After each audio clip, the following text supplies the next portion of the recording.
Gotta give him enough time. deferring to his needs there. Yes, we are deferring to our state representative here because he has to be at the Farm Bureau candidates forum. It starts right now, actually, but so we'll get in there as soon as we can. A lot of you have probably heard of Jack the Car Guy. He's on KTLO on Saturday mornings. I told him I'm not an expert on antique cars or old cars or anything, but I enjoy his show because it's got a lot of personality and it's really interesting. So I had seen Jack 2 or 3 months ago at some function and got this on his calendar for tonight because he's gone a lot, and then sure enough there's a conflict after all. So I really appreciate you coming, even though the governor is waiting on you. So anyway, so here we'll introduce, and Jack the Car Guy, and so when he slips out early, I'm going to slip out early also, so don't worry about it. Here's Jack.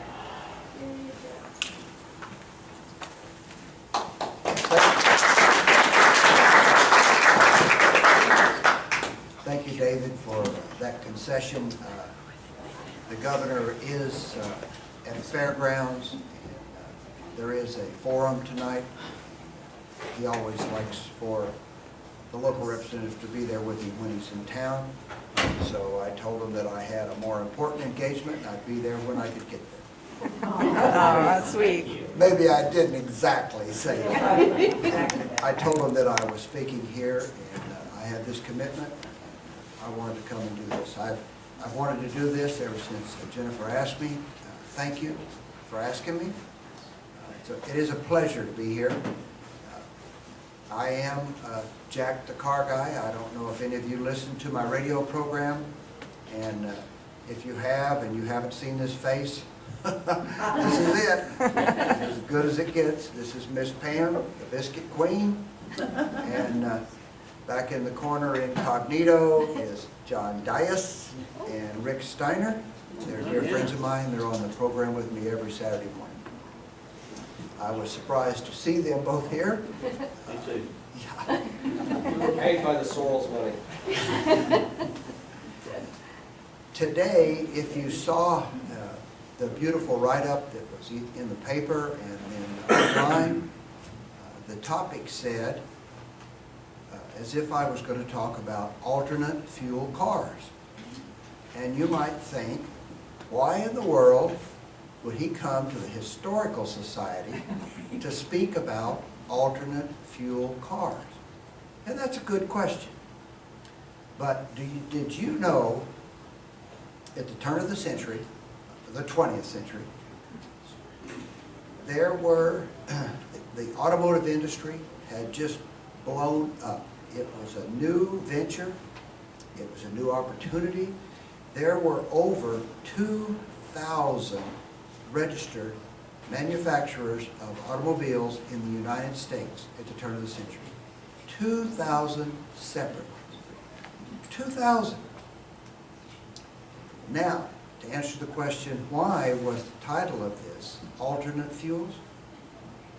At the turn of the century, of those 2,000, 40%, 40, were steam powered, 38% were electric powered, and only 22% was a gasoline engine as we understand it today. Now, I bet you didn't know that. You know, we hear all this talk about alternate fuels. There were even a couple scattered cars, and I use the term scattered because they didn't usually go but about from here to that wall before they blew up.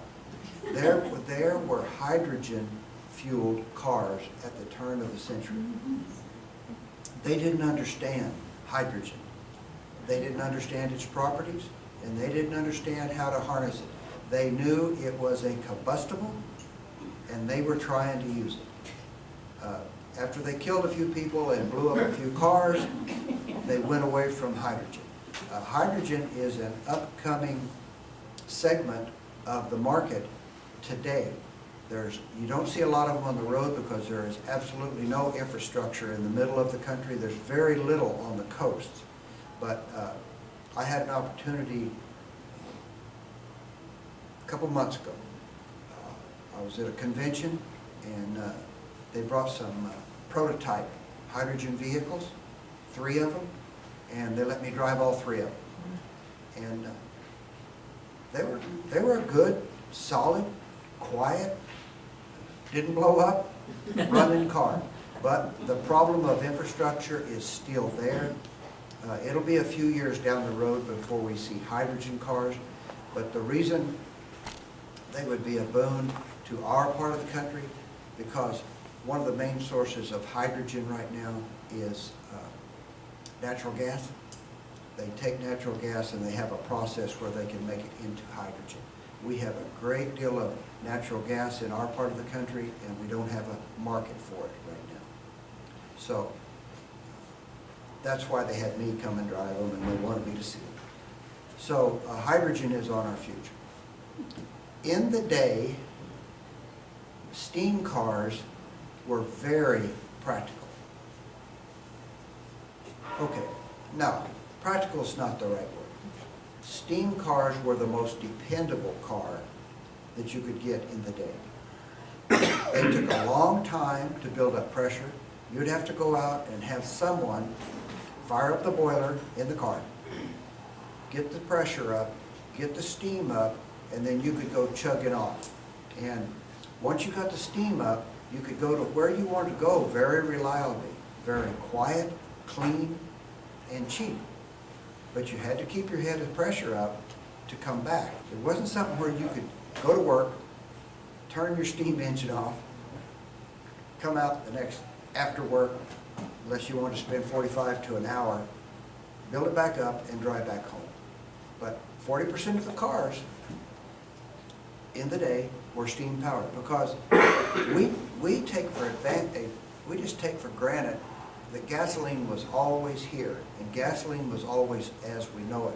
The first fuel, when they took it out of the ground, the first gasoline they took out of the ground, they were trying to find a way to get rid of it. They didn't know what to do with it. It was a byproduct of oil. They wanted the oil. So the gas that they were burning was crude.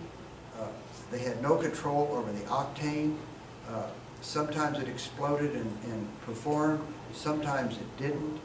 So the gasoline engine took a while to develop. The gasoline engine was stinky. The gasoline engine was noisy. We also take for granted mufflers. Mufflers didn't always exist. And for about 6 or 7 years, for the aughts and the 2s and 3s, there were no mufflers on cars. And if you've ever had a car that the muffler went out, or you run a car, or you've heard a race car, that's not a pleasant way to go down the road. It is very, very noisy. So you had that to deal with on a gas engine. Then you have the thing about somebody had to get out and crank that thing over and start it. How many of you have ever cranked an engine to start it? Okay, there's a few of you, and you know that that is not always the most pleasant experience. You can get hurt if you don't set the timing properly, and if you don't bring it around on compression properly. So none of the ladies, a lot of the men didn't like cranking them. So that's why steam and electric were so popular in the day. The electric, would you put that first picture up there? This is one of the early electric cars. This was in 1895. Isn't that a beauty? Yeah. How would you like to go to church in that? Have your hair all fixed up, have your clean clothes on, and take off down a cow path. There were no paved roads. And most of the driving at the turn of the century was in the bigger cities, and that's because they had streets for buggies and horses and economy to move around. So these things could operate a little bit in the city.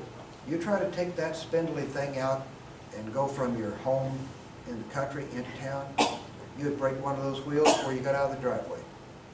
So the electric cars weren't made for the roads of the day, or what they passed for roads. Then the other thing, electric cars and steam cars were very, very expensive. Very expensive. Cars were something that were just for the rich. They were for people around, they used them around town. The first really viable economical use for electric vehicles was in London.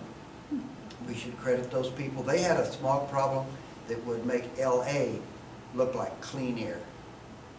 They had the worst smog, the most awful from manufacturing, and it was terrible there. And they didn't want more gas engines, put more of that on them. They couldn't breathe already. So they started with a series of what they called Hanson cabs. That's just what they called them. They were very similar to this, not quite as, they had bigger tires. They had a top on them. They were enclosed in curtains. The driver sat outside. But they were electric, and they could run those around London, and they perfected and worked a lot of the bugs out. Now, until 1898, they didn't have a battery that you could call a battery. It wasn't really a storage container for electricity. They had a device that you could put a charge in, kind of. And you could go, they could go like 8 or 9 miles. Then they had to charge this device. It wasn't like what we have, a storage battery. They weren't storage batteries. They were batteries that held power for a very short period of time. They would go dead without being used. So when you got ready to go in your battery-powered car, you got in it and you went. And then you hoped that your neighbor where you went had electricity at their house and would let you hook up all these wires, which people were hesitant to do because they were crude. The wiring in the homes were crude. They didn't want somebody out there sparking and burning out the wires in their house. So transportation was crude. Then the internal, there's one more. Edison was, this is Thomas Edison right here. And you see, this is only in a period of about 4 years from that one to this one.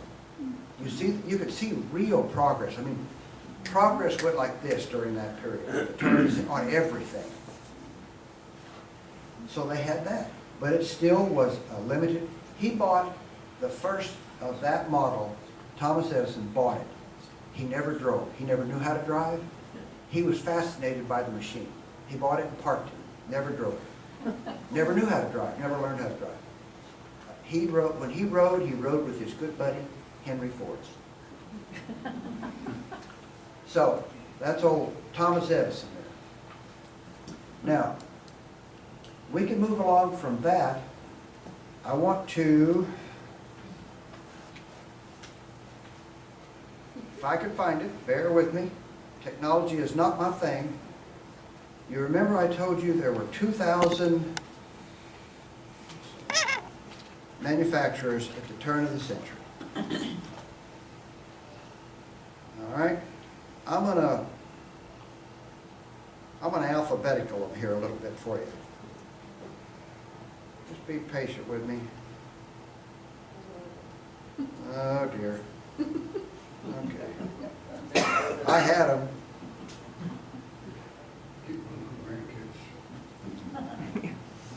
Okay, I'm just going to make them up, the ones I can remember. I was going to start at this.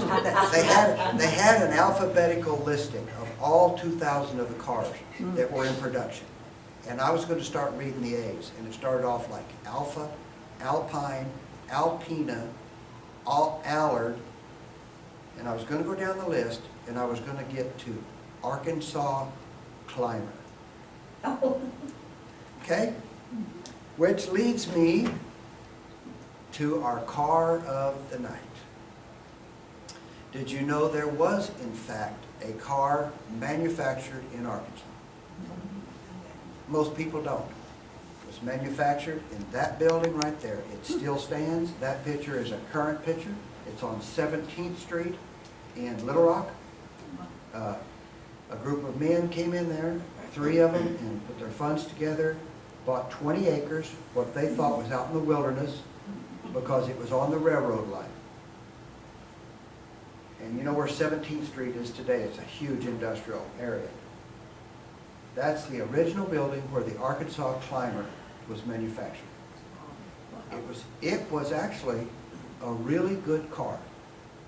They started making them in 1919. Would you put the picture of the first one up there? That's a nice looking car. I mean, what they thought, we were so far, you think we're far from anywhere now.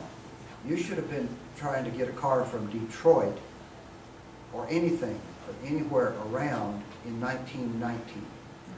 They couldn't get cars down here. They knew they were making them. They had heard about them. They saw a few. You know, there were cars, but they thought, we will start a car company that will work around here. So they decided they were going to make a really heavy suspension, because there were no roads in Arkansas. There were trails. You probably think, well, that hasn't changed. But Still a road. they really didn't have roads. And they had to go on roads like, well, some of the roads in Marion County now. Rocks and pits and ditches and boulders and a little bitty narrow, up and down. They had to have a car that could stand that kind of punishment while still being able to be sold in the Delta, and had to have enough power and torque to run in that loose sand and the clay in the middle. You know, we've got a vast variety of terrain in Arkansas. So they thought, we're going to make a car that's going to be heavy, can withstand punishment, have enough power to pull itself through sand and all kinds of gravel. And this is what they came up with.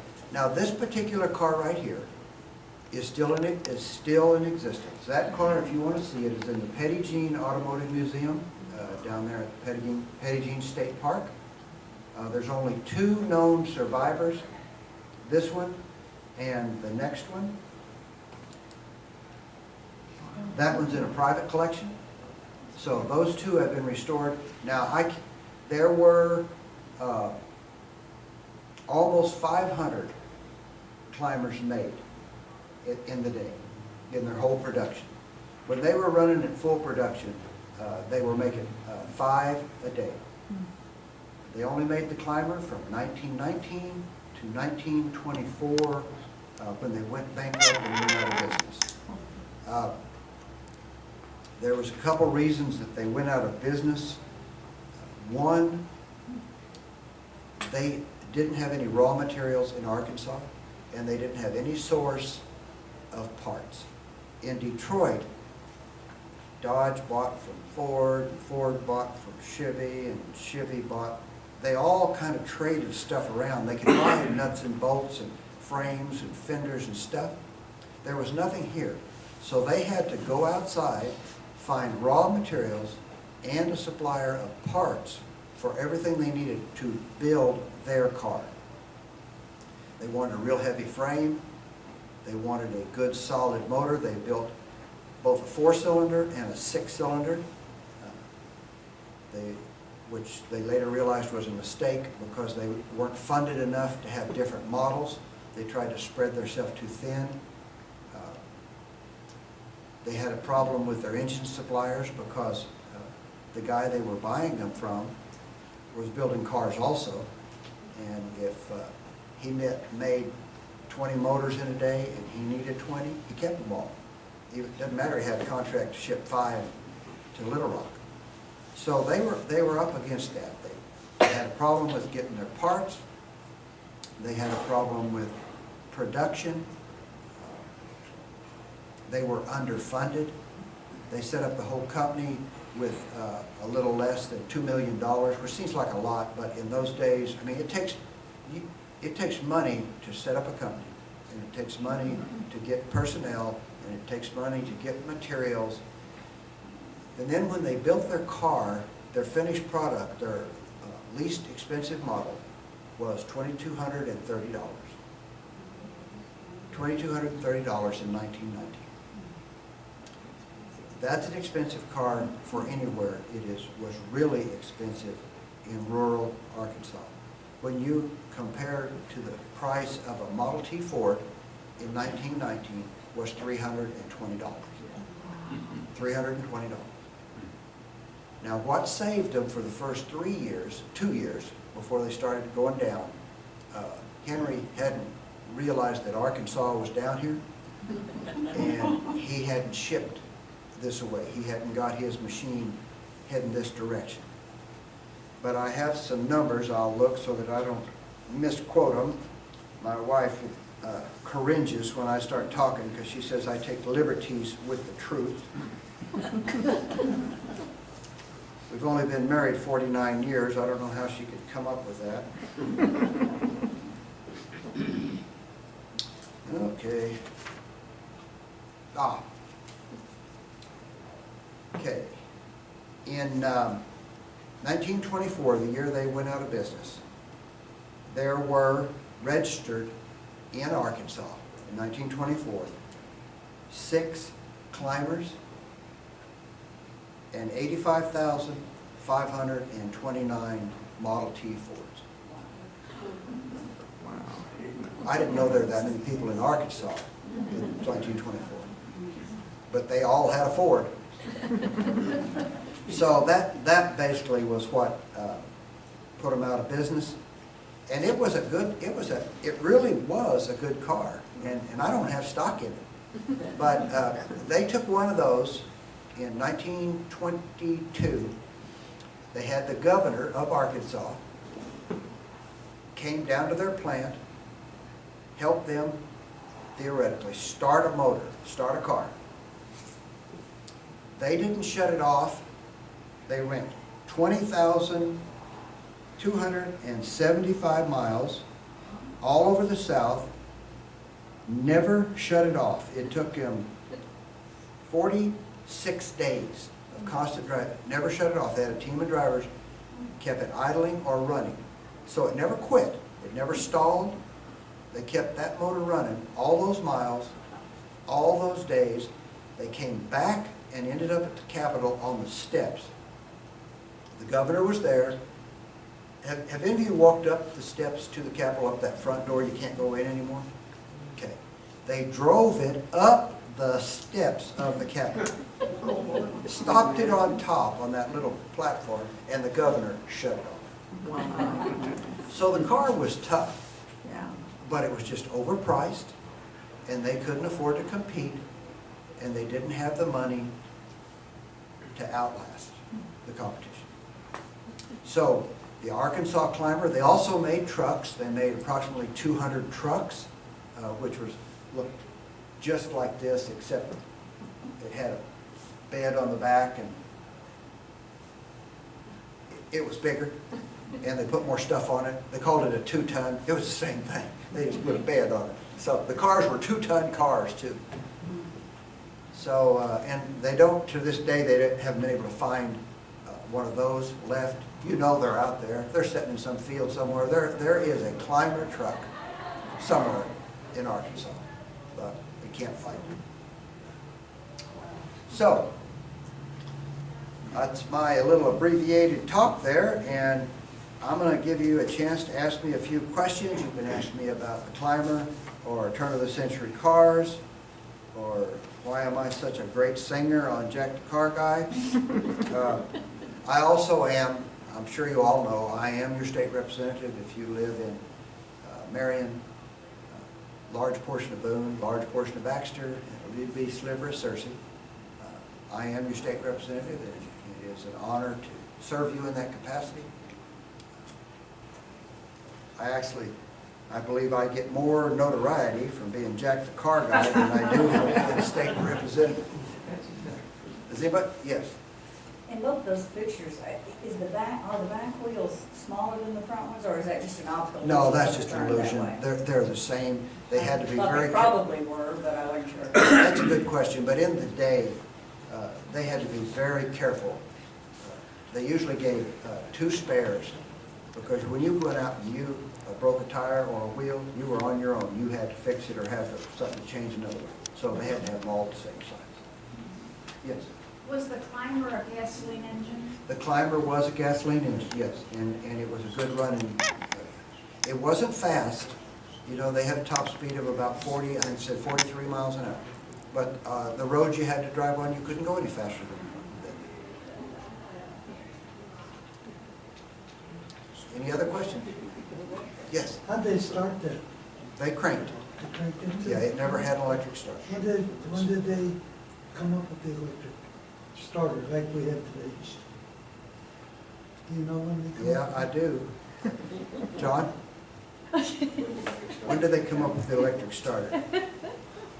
We talked about this on the radio program Yes, we did. I remember talking about it. I have no not too idea. long ago. It was like into the late 20s, Yeah. and it was a car like Chrysler. And when they got that on the cars, they started selling cars to ladies like crazy. So, no, really. And then when Rick and I one, think it's a Cadillac. was it? I believe it was, John. No, I think it was. I think you're right. John tries to be my statistician and keep me straight on the show, but it's a hard job to keep me straight. I know it was a luxury car, but once they did it, it wasn't. It was Delco Remy that did it, so it was a, yep, that's right. And then once I looked they, it up on Google, sorry. huh? I looked it up on Google. Oh, good girl. What year did you say? 1912. 1912. I love it. Don't you love Mr. Google? Yes. Why didn't you help me a while ago when I was I would struggling love to. with my list? I can next time. Okay, so when they did that, then everyone was forced to do it. Henry didn't put them on his cars until the Model A. Henry was a tough, mean, hard-headed old dude. Smart, revolutionized the automotive industry. He didn't invent the assembly line, but he perfected it, I assure you. I have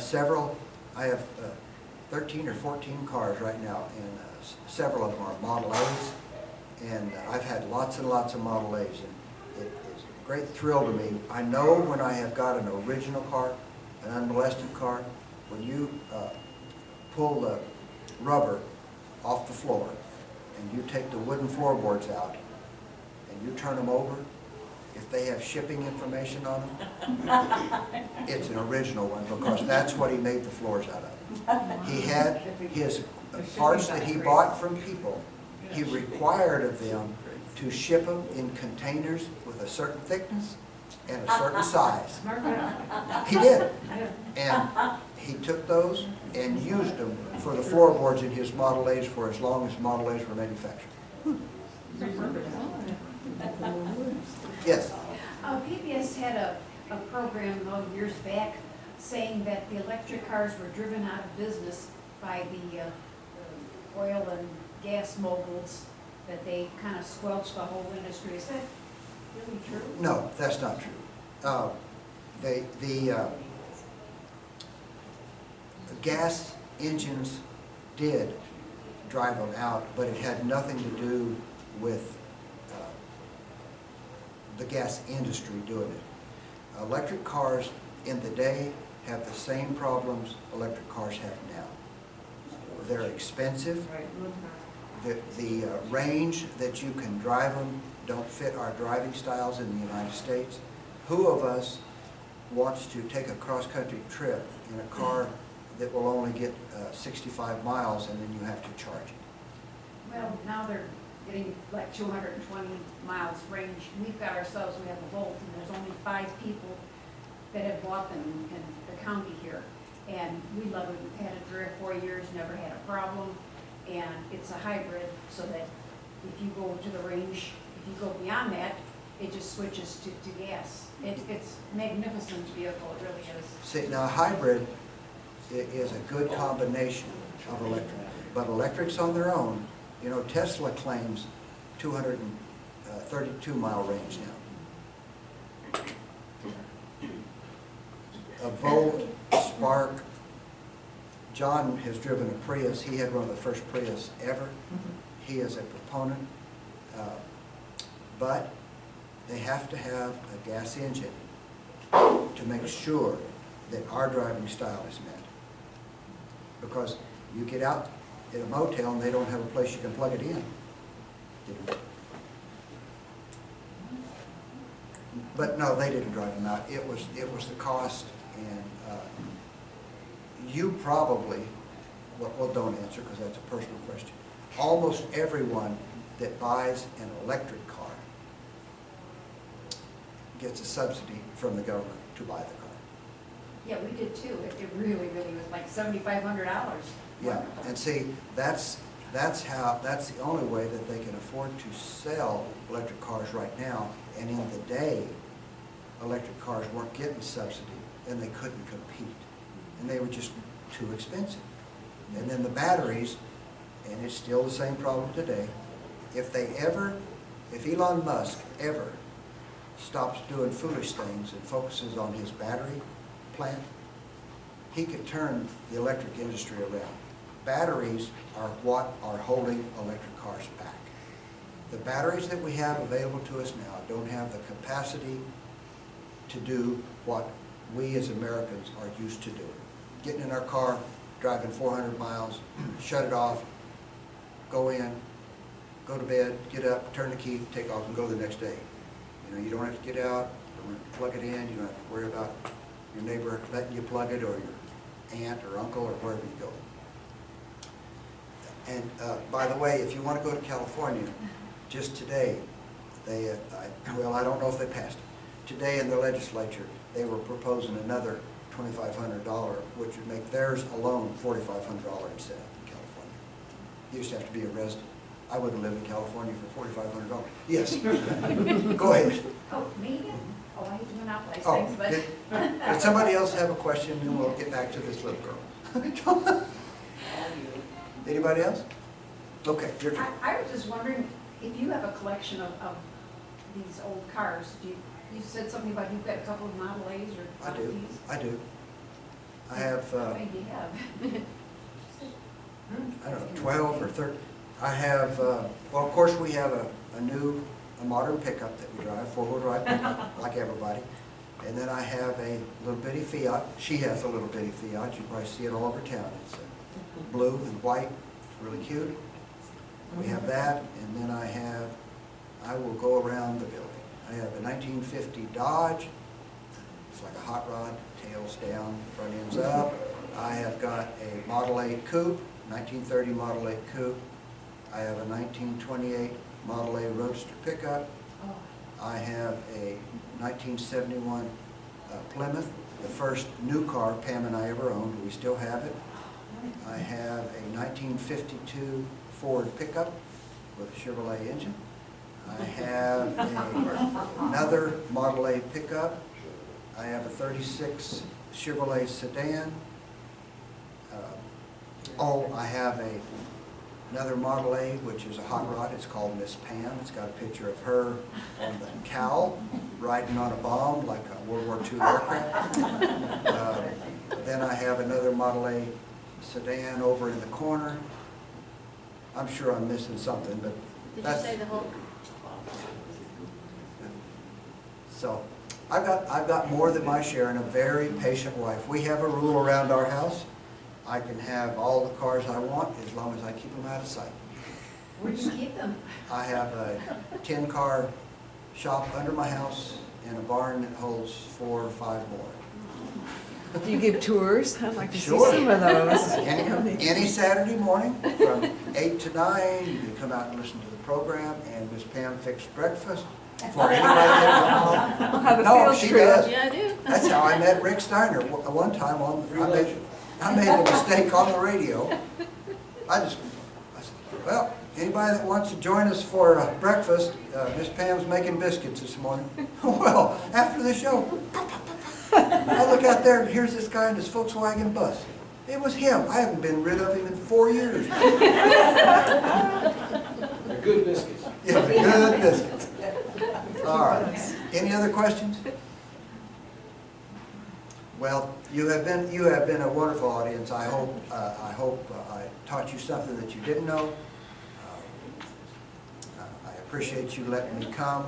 I know it's not the kind of speaker you usually get. I came and listened to a fellow that had those books. Larry Dable. Larry Dable. He was so entertaining. So I knew what I was up against, but I appreciate the opportunity. Thank you for having me.